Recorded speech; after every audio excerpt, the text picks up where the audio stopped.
Welcome, everybody, this week in America. Thank you for sharing some time with us today. Robert Maxxim's Legacy series has earned international acclaim as he highlights life's true virtues and purpose. A frequent guest at book fairs, conventions, as well as a go-to media resource. Robert was born in Cuba, moved to the U.S. at age 12, growing up in California. As a child, he experienced sleep-time visits to other worlds and alien craft encounters. Those visions continue in both wake and sleep states, shaping his life and changing his calling to science, religion, and the science of life. In 2014, Robert published the first in a series of 5 legacy episodes to rave reviews, called a must-read for every truth seeker. Legacy is set in the future, describing one man's incredible journey through several lifetimes as far back as 1,000,000 years. Those blunders, the triumphs, the many worlds and places where those experiences took place. That one man, Robert Maxxim, back with us on This Week in America. Robert, welcome back to the program. It is always fun to have you with us. Thank you for having me on the show, Rick. We are going to challenge some listeners and viewers on the program today. We've got a lot of listener questions, a bunch. We'll never get to all of them probably, but we'll do the best we can. If you would like to get a hold of Robert and ask a question, you can go to our website, thisweekinamerica.us, and hit the email there, or go directly to Robert's website, which is rgaetan, Gaetan.com. You can log on directly to that website by going to ours. Are you ready to start? We've got a bunch of them here, and they're going to challenge you before the program's over with today. Are you up to the challenge, sir? I was born ready. Okay. Out of the womb, answering questions. I like that. Question number 1. Are you a religious man? Do you go to church? Well, I am invited to many places of worship, events, and spend time with many acquaintances there. However, when I go, I practice strict doctrinal respect by sticking to church beliefs, and I don't dare share anything else. I walk a very tight line with with what it is that I express. Still, I choose not to follow chartered institutions or doctrines, basically for these reasons. There are some 43,000 Christian organizations in the world, and obviously, I can't value or pit one against the other. In much the same way, I will not take sides, for example, in a debate or a war by wishing some brothers to lay down their lives and others to live. And I never look at people either as good or bad, not even in a movie. Since the word religion means particular faith system, isn't that in itself a division? In God's kingdom, there is no division, belief or partiality, only complete knowing and honesty. For these reasons, while I respect all beliefs, I only tie myself to original works in science, not any man's system. I am friends with everyone. I allow everyone. But during my visits, where insult may be assumed, I keep silent. If we are truly God-fearing and neighbor-loving, we must all demonstrate an exceptional, non-divisive ability to be our brother's keeper, and that includes taming this device, the lip. Yes. And as Jesus said once, "Do you love me?" His response was, "Feed my sheep." In other words, don't divide them apart. At least I try. And it has to be difficult to do that, and that's a very honest answer to that first question. The second one continues with a religious theme. We talk on here often about what happens at the time of death, if there is a death. And a listener, this is the email, "You are engaging in blasphemy. The Bible teaches," Really? that's what he says, and he has it spelled correctly too, "You are engaging in blasphemy.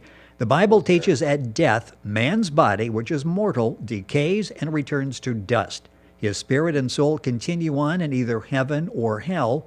Reincarnation is contradicted by Scripture." He's quoting Hebrews 9:27, and just as people are appointed to die once and then face judgment, We die only once, and then we are judged by God.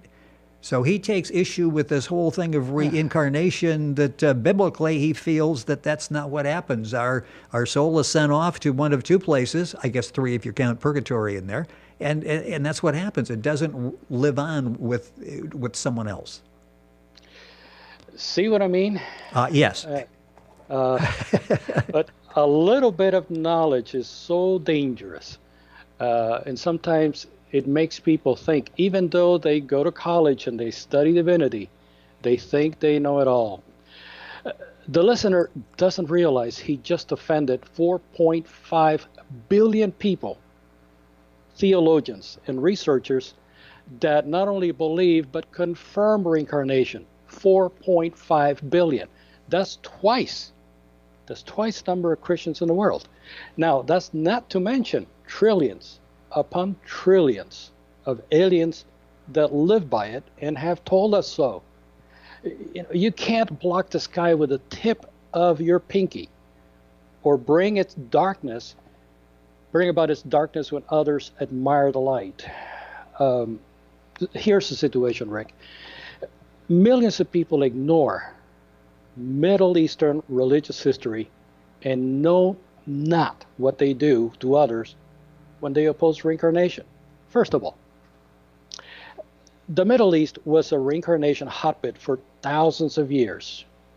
It was so until Constantine hunted down and purged all that practiced it in order to sell and unify a religion that favored Greek, Roman, Mithraistic pagan beliefs. And if you remember my radio show on Pisces, Aphrodite, Apollo, Zeus, and Cronus, and how their roles taint today's doctrines, that was, 2 or 3 radio shows ago? I believe so, yes.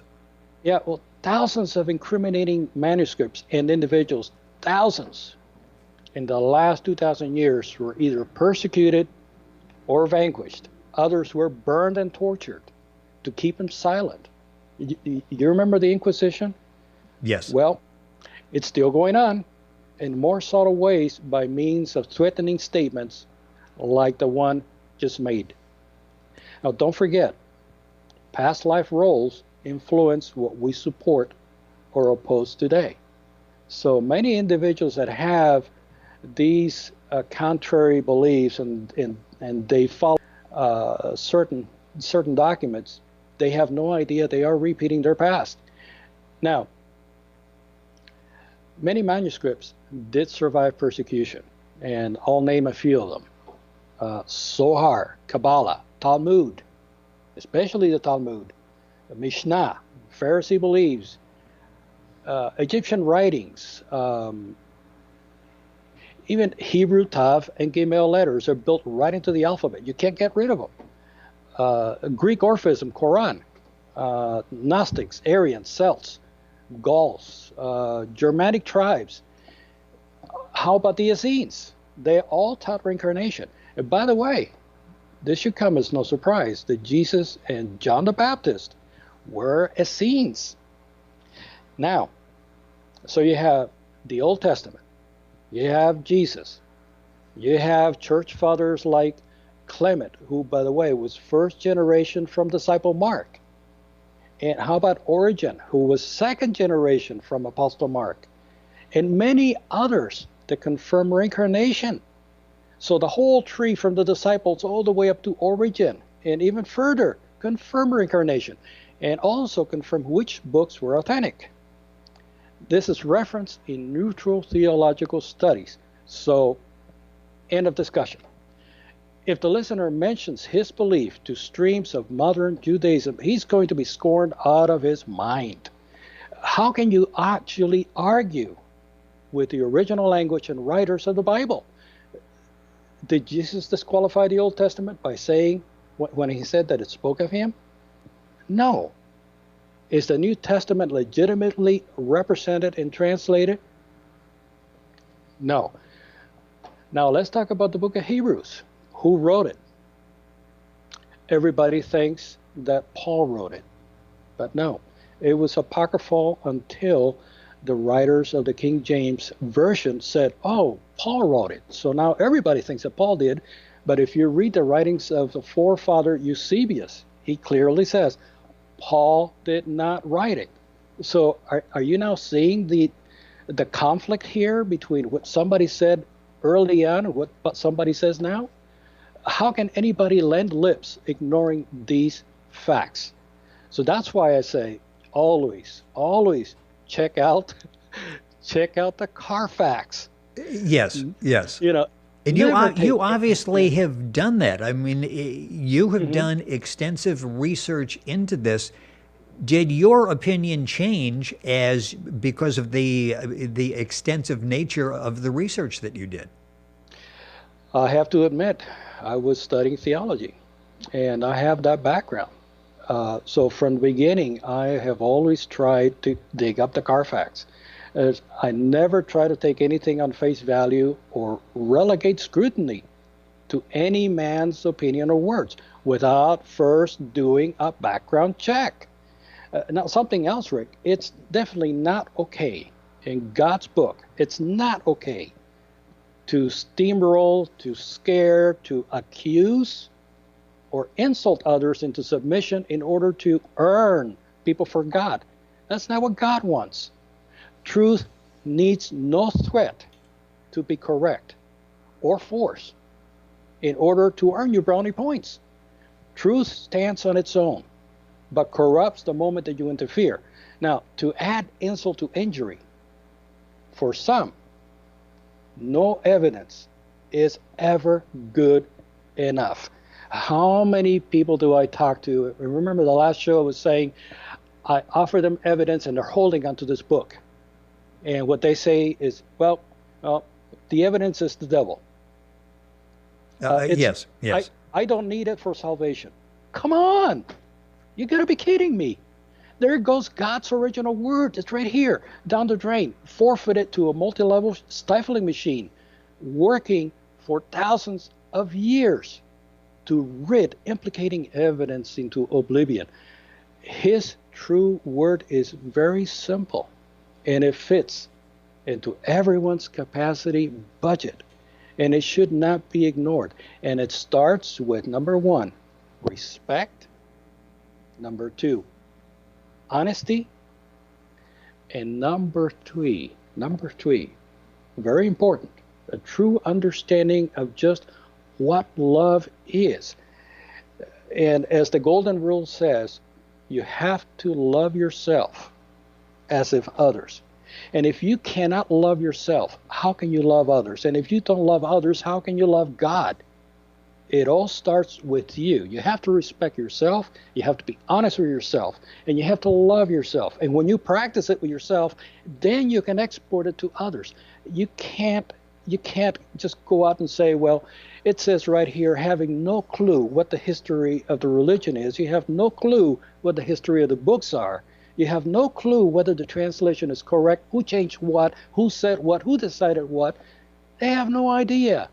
So come on, people, let's get back to the classroom. Well, one thing let's that's think up. It hit me hard as we've gone through all of these programs and talked about questions basically like this is the vastness of what we call religion, the number of different forms of religion, the different interpretations. It's just the different translations. You can take a word and parse it and come up with 3 or 4 different definitions that really change your entire outlook. So that was an interesting and fact-based answer to that question. And I hope the listener is on listening or online to get this program, and then we'll respond to that. But that was.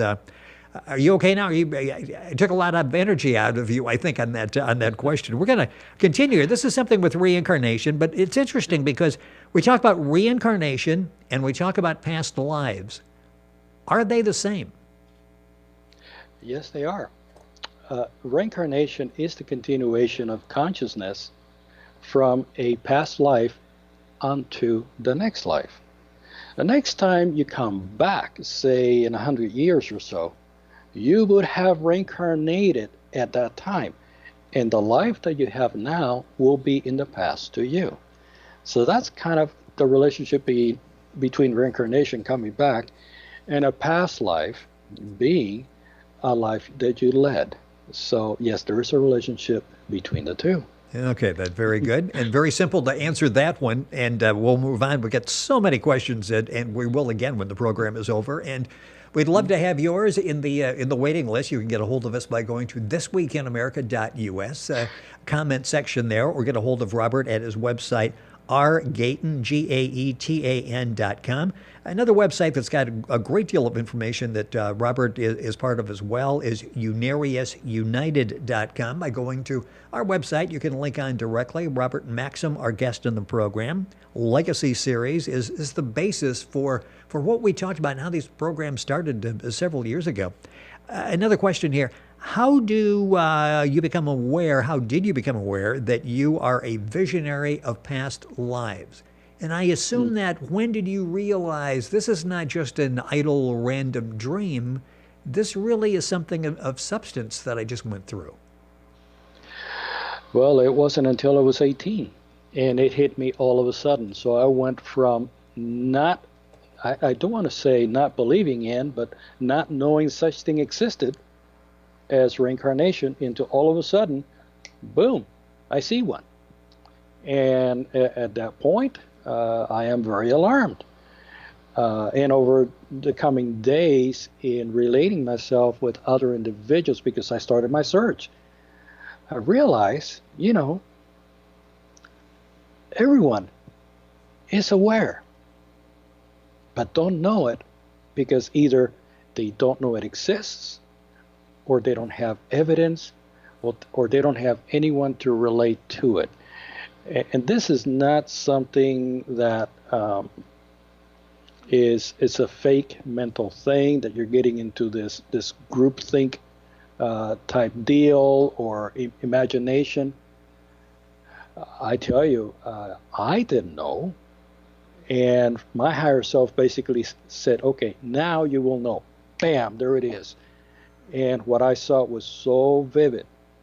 I was literally there. It was like time disappeared and I was there. So if anybody didn't know, didn't understand, didn't know where to go to, I went to it, so I understand what everybody is going through.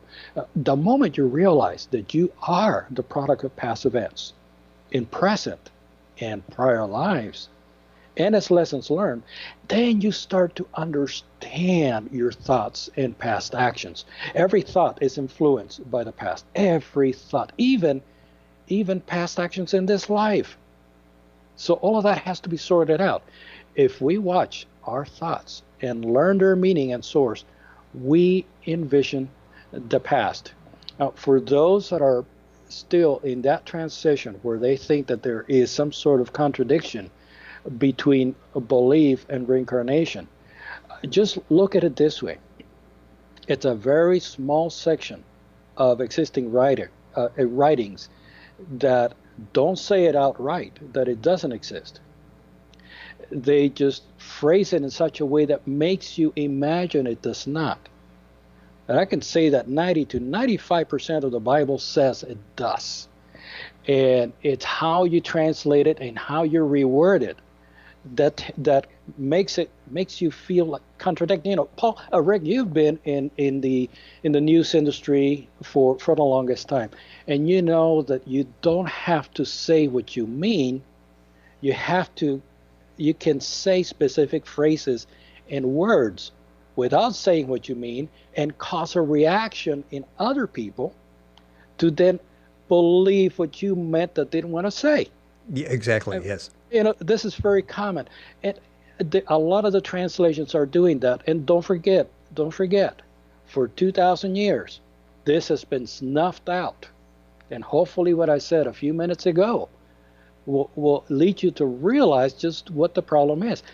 I'm not saying that any of the teachings are I don't want to say the word wrong. There's no such thing as wrong, but what I'm saying is you have to dig a little deeper. You must understand, and then the whole package would come to light. That's what you're missing.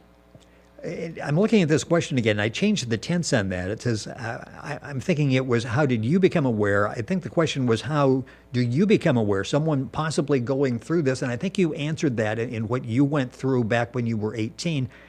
And I'm taking from what you're saying, the first step in this is recognition that something special is going on.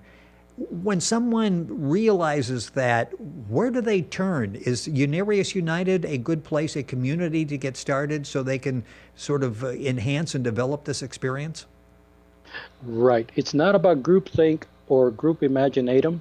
No, it's all about researching and finding out for yourself that it is true. There is no such thing as imagination. There is no such thing as groupthink. It's all about a reality that you have not become aware of. And just like when you were a kid and you looked up in the sky and you saw a blue and a black background with stars, you know, if you were young enough, you figure, well, that's the end of my universe. That's where it ends. It's up there in the clouds. That's what people thought in the 1600s, right? Yes. We're inside of a cave, and you look up, and that's the end. And when you began to see scientific shows that shows, no, there's more. You know, there's all this distances beyond. There's pictures of galaxies, things that you cannot see with your eye. Did you believe that, or did you think, you know, I better check into this? This is not imagination. This is reality. And somebody has already found this out. Up there, that's not the end. It keeps going. And you have this great awakening. Well, that's what happened to me when I realized there is such a thing as past life.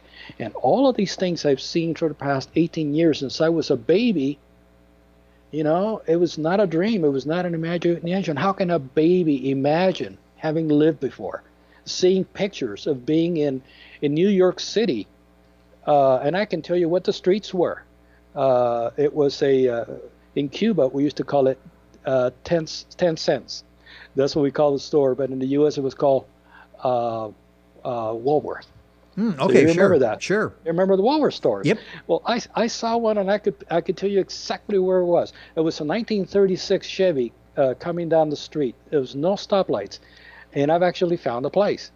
So this is 1936, and I was in New York City. Wow. So, I mean, somebody is 2 years old. Come on, you're going to dream of that? Yes. Please. But I saw all of that, and I threw it in the garbage, Rick, because I didn't know. I didn't understand. I did not tie the dots.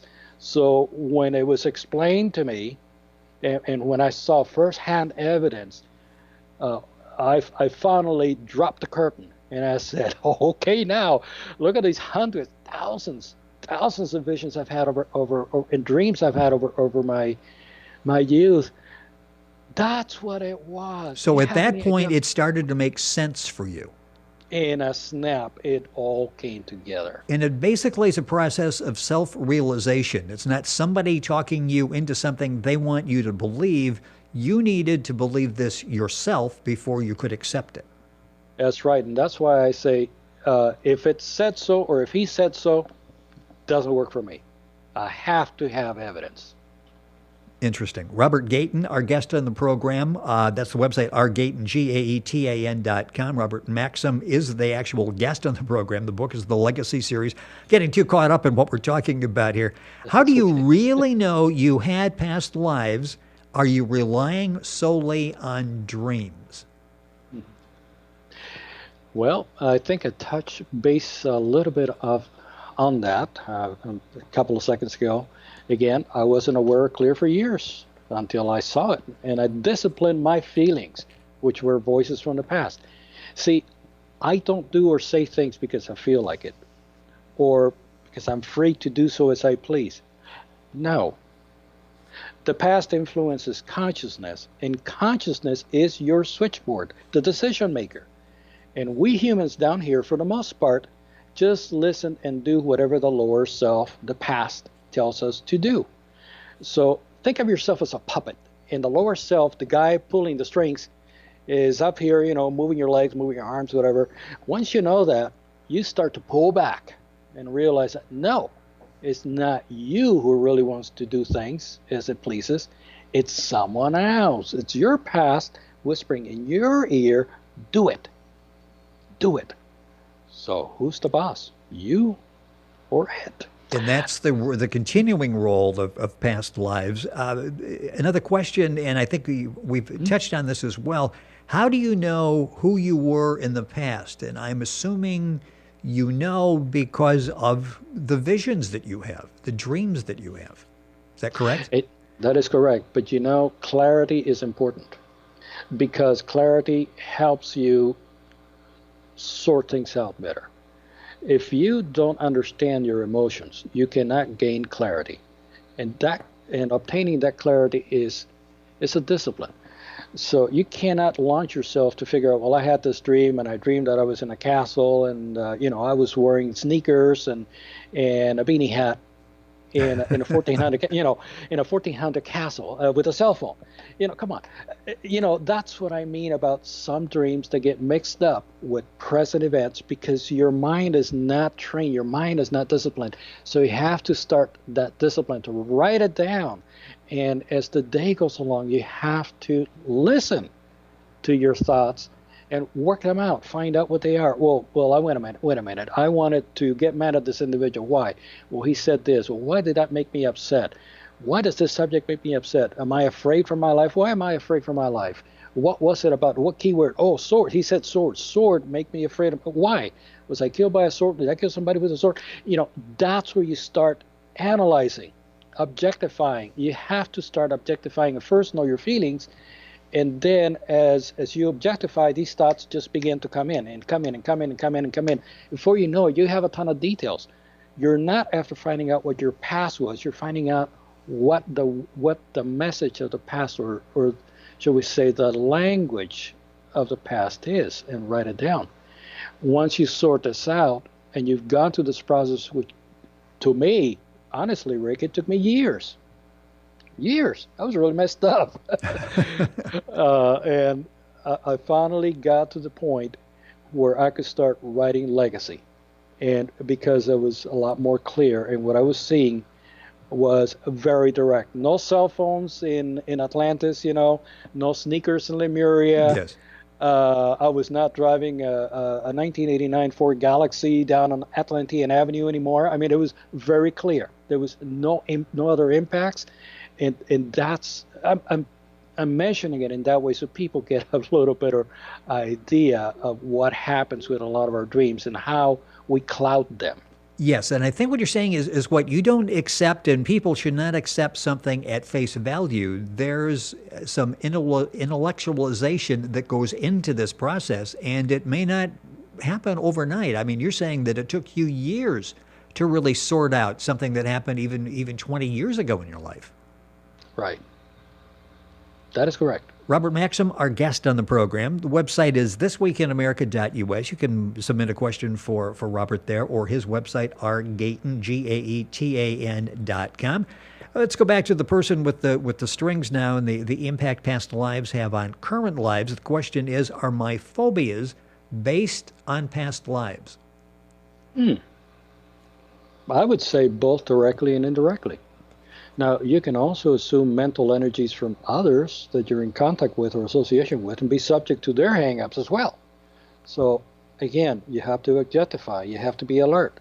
So consider also physical imbalances, dietary issues, health issues.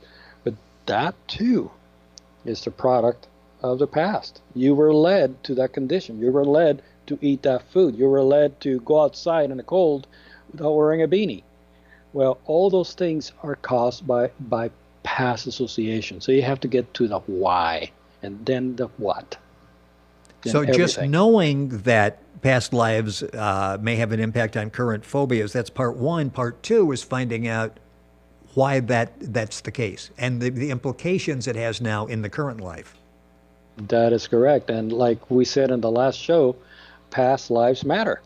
Yes, I got my T-shirt made for that too. So that and we'll be selling those online here before long.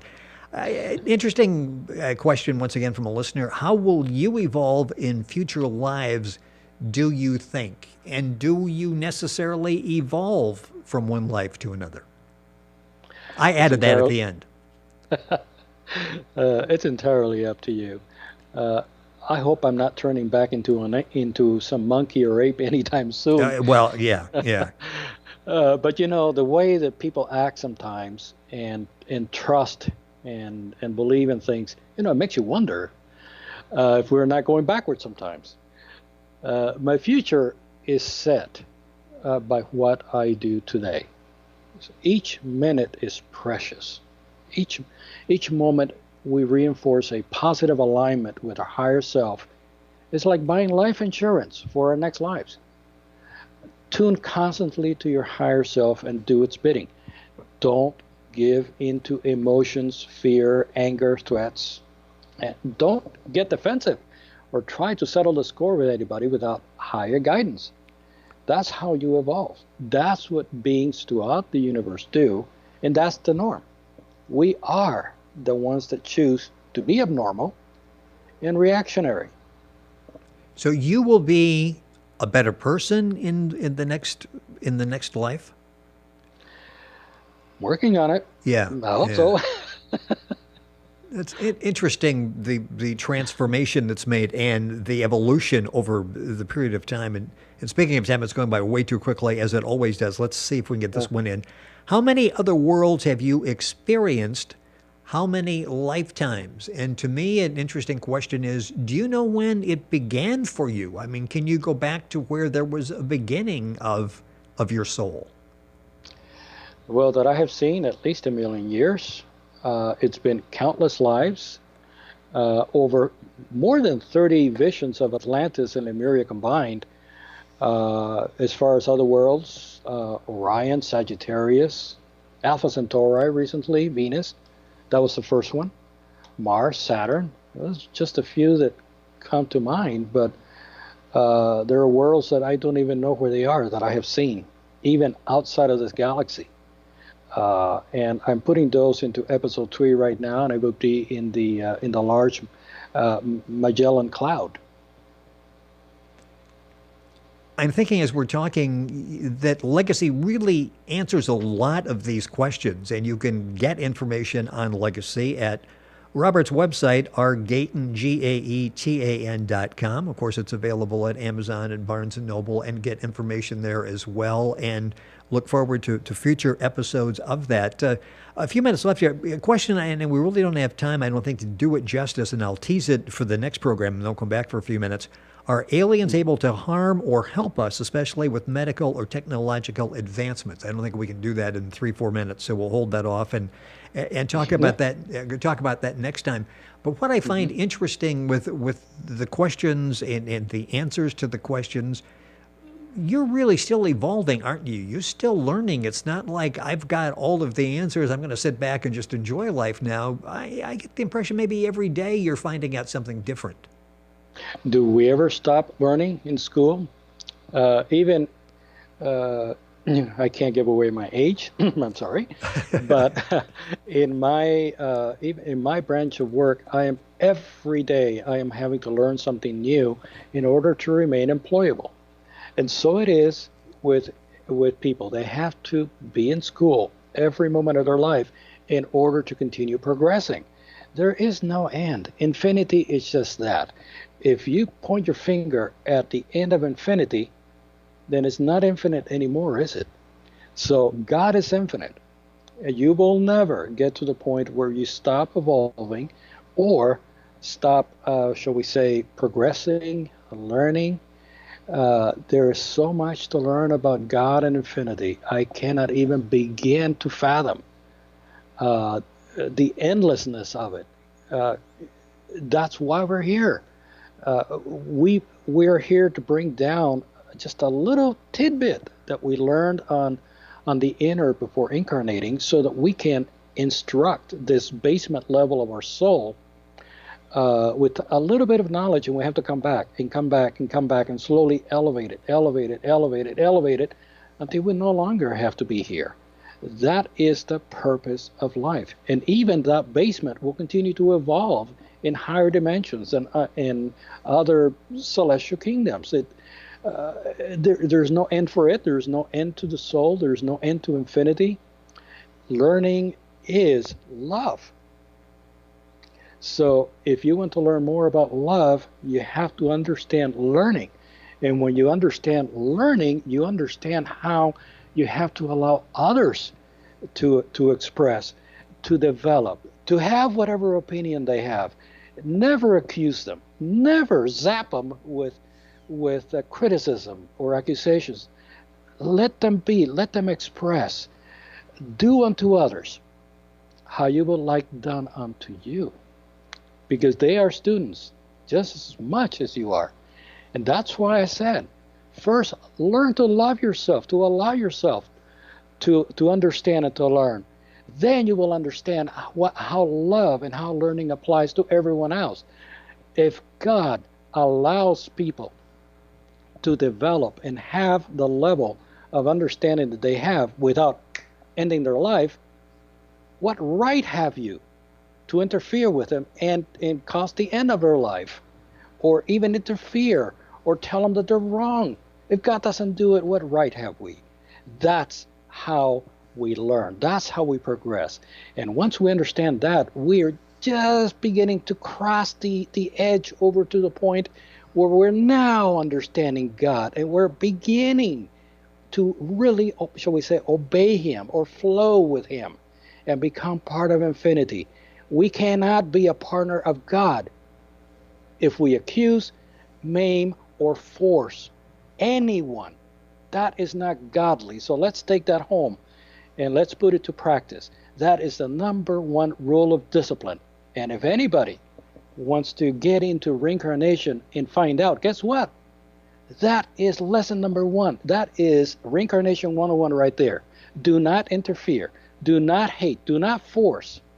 Do not do anything to your brother or sister to persuade them away from where they are. If they ask questions, answer.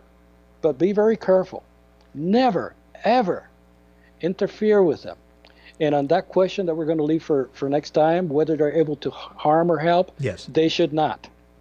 They should not interfere with us in any way. And if they do, guess what? Like Jesus said, if your hand offends you, cut it off, cast it away. It's better that you lose your hand than lose your soul. Interesting. So, boy, we're going to have a fun discussion the next time. That's just where we're going to start. We've got more questions left over from today. Surprise, that happens every time. And we're welcoming new questions. So give us shoot off an email to us. I'll go through everything again. You're listening to This Week in America. Our website is thisweekinamerica.us. You can go there, submit a question that I will pass along to Robert, and we will get to on a subsequent program.